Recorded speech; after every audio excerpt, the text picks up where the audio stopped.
Let's talk today about what to expect when selling your home, because we want to get top dollar for your home.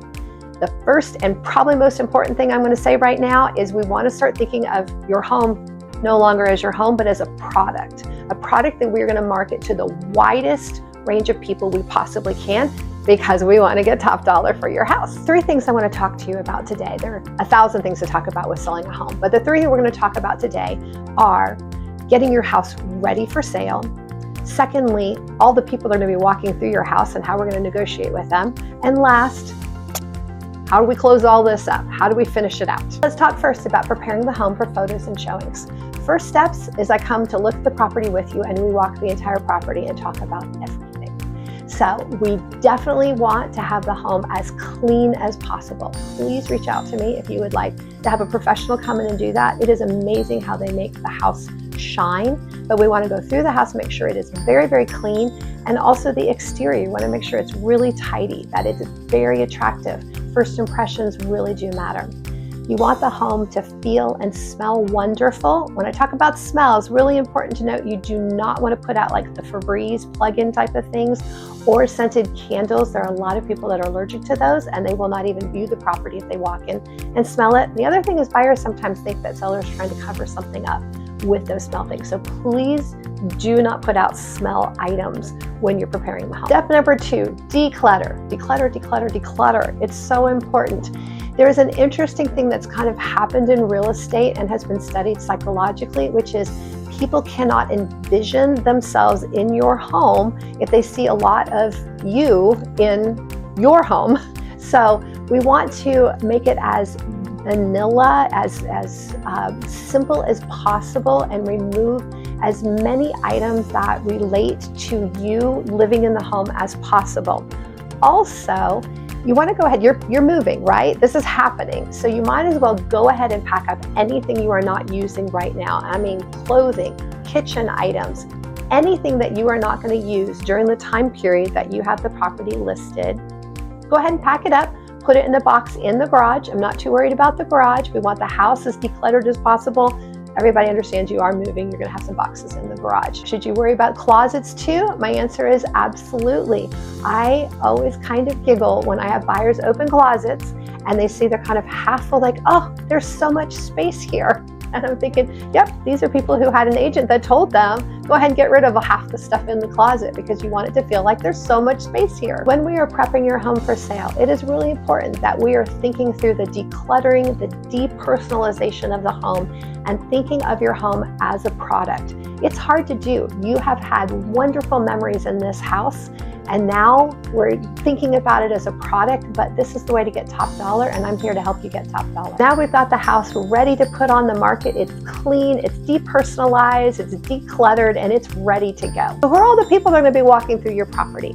So buyers are going to have a buyer's agent with them walking through the property, and I have this question a lot, should I be home during that? I want to share all the wonderful things about my house. And the answer is absolutely not. You should not be home during those showings. I will be, as part of the listing process, learning about all of the things that you've loved about the property, and I have multiple different ways that I share that information with the buyers that are coming in.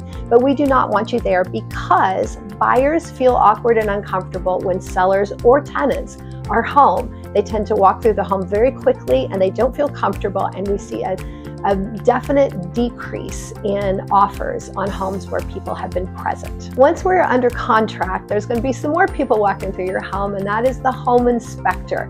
And that can definitely feel like a home invasion at times, right? They're coming in and checking every little detail of your beautiful home, and it produces a lot of anxiety for sellers, I have found. Please relax. I'm going to handle everything that we have to handle moving forward with that, but we have to give them access. And another question, should you be home during the home inspection? If you can be gone, that is my preference. If you work from home, we might have to work around your schedule to make that work. Inspectors, many of them are fine with the seller being home for a little while, but you absolutely need to vacate when the buyer and the inspector come through to do their walkthrough and educate them on what they have found during the inspection. Within a few days, maybe a week later, we will get an inspection notice giving us the items that the buyers want to have us mitigate. Depending on the market, that list may be very long or very short, but we will handle it going forward together and make decisions. This is a new point of negotiation, and it's really up to the seller as to how they're going to move forward, but we'll discuss all of the ins and outs. As you're preparing for the inspection, there are a number of things that you want to make sure that you have ready, because the inspector needs access to everything. So make sure the attic entry is easy to get to. Make sure the crawl space entry is easy to get to. A lot of people have a bunch of stuff on top of it. You need to remove that for the inspector. You want to make sure if you store a lot of stuff in your crawl space that you've given them a good pathway, because they're going to take the entire perimeter checking it, and also they need space to get over to the furnace. Make sure your HVAC filter has been changed out before they get there. Nothing says I don't take care of my house better than having a really, really dirty furnace filter. You want to make sure they can get to the water heater, the electrical panel, the irrigation system, plumbing under the sinks. If it's like really, really full down there, you're going to do a little bit of removal so the inspector can get to what they need to. Next step, if the buyer is financing, there's probably going to be an appraisal ordered, and that also produces a lot of anxiety for people. The appraiser's job is to figure out whether the offer that has been made for the property is a good investment for the lender.